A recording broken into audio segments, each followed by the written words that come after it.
Assalamualaikum, selamat datang di channel Camai Studio. Bagaimana kabarnya teman-teman? Semoga semua dalam keadaan baik-baik saja.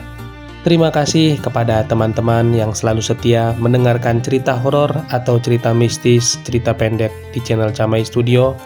Mimin doakan semoga dirinya selalu diberikan kesehatan, dilancarkan rezekinya, dan dimudahkan segala urusannya.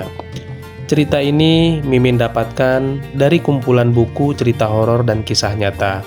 Daripada Mimin menikmatinya sendiri, maka Mimin menceritakan kepada teman-teman sekalian agar teman-teman juga bisa mendengarkan cerita ini, yang berjudul Misteri Arwah Saraswati.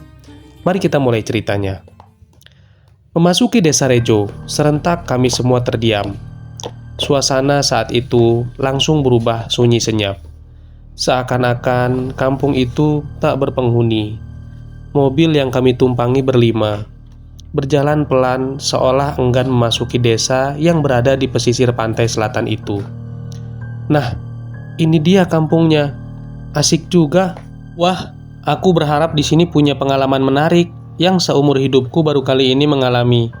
Ketemu kembang desa kek, atau ya yang lain gitu.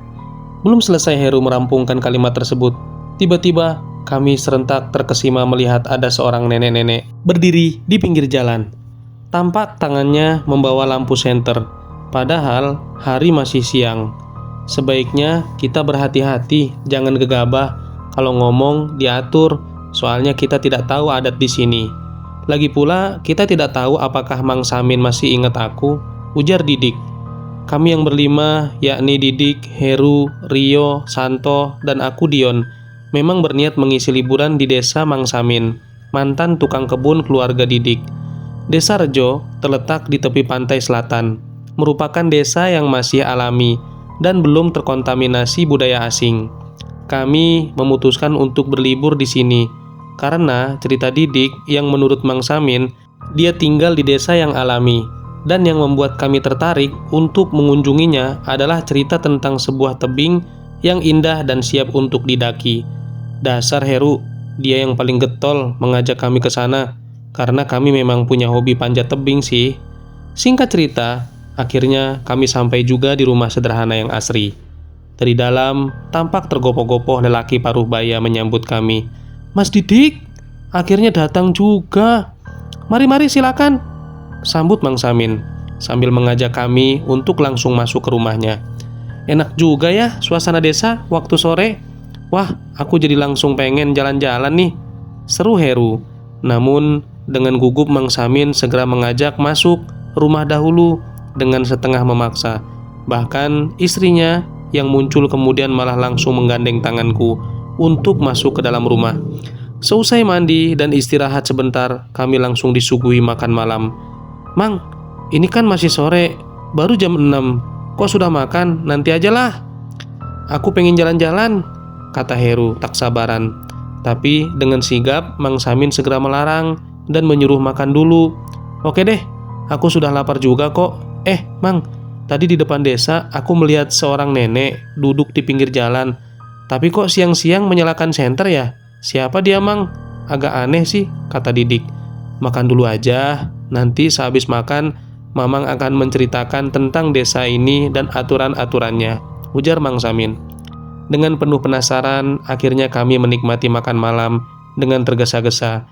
Seusai makan, sambil menyeruput wedang jahe suguhan, kami duduk di ruang tengah untuk mendengarkan penjelasan Mang Samin. "Mas, sebenarnya kedatangan mas-mas di sini agak kurang tepat. Mungkin kalau kalian memperhatikan sejak memasuki desa ini akan terasa aneh kan? Ini karena beberapa hari ini arwah Saras muncul lagi," ujar Mang Samin. "Saras? Saras siapa, Mang?" tanyaku penasaran. "Maaf Mas, membicarakan asal-usul Saras adalah tabu di desa ini. Yang penting kita tidak boleh mengganggunya. Dan cara yang dilakukan oleh warga desa adalah dengan tidak keluar rumah selepas maghrib dan tidak boleh berkata-kata kotor. Tapi ini cuma terjadi selama 5 hari saja, dan setelah itu seperti biasa lagi," ujar Mang Samin serius. Akhirnya kami cuma melewatkan malam pertama dengan saling diam. Walaupun ada guyonan, malah terkesan hambar. Esok paginya, kita sudah siap pergi menuju tebing, seperti yang dimaksud oleh Mang Samin. Dengan diantar oleh Mang Samin, akhirnya kami sampai di tempat tujuan. Sengaja Mang Samin hari itu libur ke ladang, hanya untuk menunggui kami. Sepertinya takut kalau-kalau kami terkena sesuatu. Dengan bentuk tebing yang masih asli dan berjarak sekitar 100 meter dari garis pantai, pemandangannya begitu menakjubkan, memandang hamparan pantai selatan dari atas tebing. Karena dari dasar tebing kita tidak bisa melihat laut. Memang bentuk tebingnya sangat memudahkan pemanjat untuk mendakinya. Selain banyak tumpuan, juga banyak cekungan untuk pegangan. Heru sebagai leader, orang pertama yang sampai atas menunggu yang lainnya. Heru melihat-lihat sekeliling tempatnya berdiri. Tak jauh dari tempatnya berdiri dilihatnya seorang gadis menghadap pantai, duduk di atas batu. Bajunya khas orang desa, dan di dekatnya terdapat tenggok yang berisi singkong. Ah, pasti dia gadis desa sini. Tapi sampai di atas lewat mana ya? Pikir Heru. Kemudian dia menghampiri gadis itu dan menyapanya. "Pagi, Mbak." "Sendirian ya? Habis dari kebun?" sapa Heru sok ramah. "Iya," jawab gadis itu singkat. "Saya Heru dari Solo. Mbak namanya siapa?" kata Heru, lagi muncul sikap playboynya. "Wati, Mas," ucap gadis itu lirih sambil mengulurkan tangannya untuk berjabat tangan. Wah, kesempatan nih. Waduh, tangannya halus banget. Tapi kok dingin ya? Pikir Heru. Kok bisa naik ke atas? Lewat mana? Tanya Heru. Pertanyaan Heru itu cuma dijawab dengan arah telunjuk Wati yang menuju jalan kecil terjal di pinggir bukit. Tiba-tiba, "Her, ngapain kamu?" Malah cengar-cengir. "Kok aku tidak dibantu naik?" teriak Rio, kedatangannya disusul oleh Dion. "Woi, sini dong. Aku dapat kenalan cewek cantik nih," teriak Heru. "Tapi, loh, mana Wati? Kok hilang?" "Wah, pasti gara-gara kalian Wati pergi," ujar Heru sambil memandang jalan terjal yang mungkin tadi dilalui oleh Wati.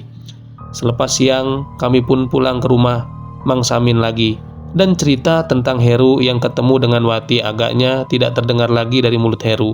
Hingga malam tiba, mendadak tubuh Heru menggigil kedinginan. Tapi tubuhnya panas.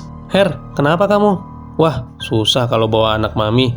Pasti dia kangen ibunya," bercanda si Santo. Tapi Mang Samin menanggapinya lain. "Apa yang terjadi dengan kalian di atas tadi?" tanya Mang Samin. "Tidak ada apa-apa kok, Mang. Entah kenapa si Heru itu," kata Santo. Iya, Heru tadi ketemu sama perempuan." "Hah, perempuan? Siapa namanya?" "Wati," sahut Rio. Tiba-tiba wajah Mang Samin dan istrinya berubah, seperti ketakutan. "Mas, kalian tunggu sebentar di sini ya. Tapi aku minta ditemani salah satu dari kalian untuk keluar sebentar," ujar Mang Samin. Tambah membuat kami heran. "Sudah, nanti saya ceritakan," lanjutnya. Akhirnya Didik yang pergi menemani Mang Samin, dan sebentar kemudian mereka datang bersama dengan Mbok Nah yang dikenal sebagai tabib di desa tersebut.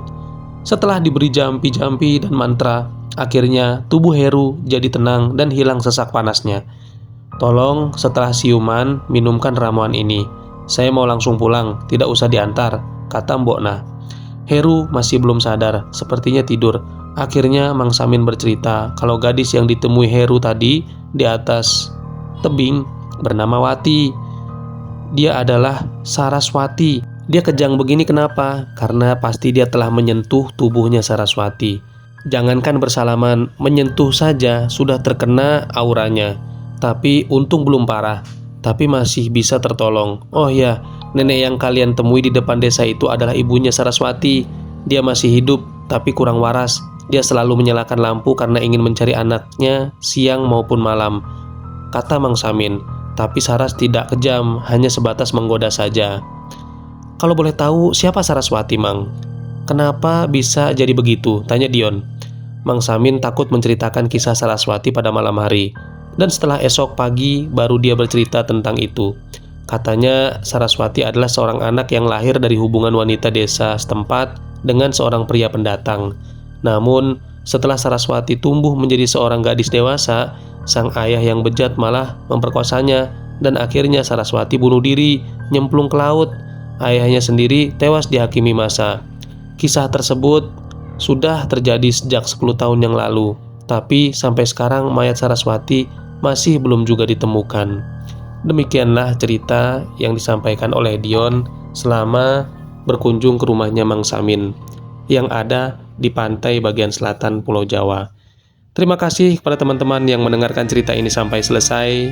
Jangan lupa yang baru bergabung untuk like, subscribe, dan share. Sekian dari saya. Wassalamualaikum warahmatullahi wabarakatuh.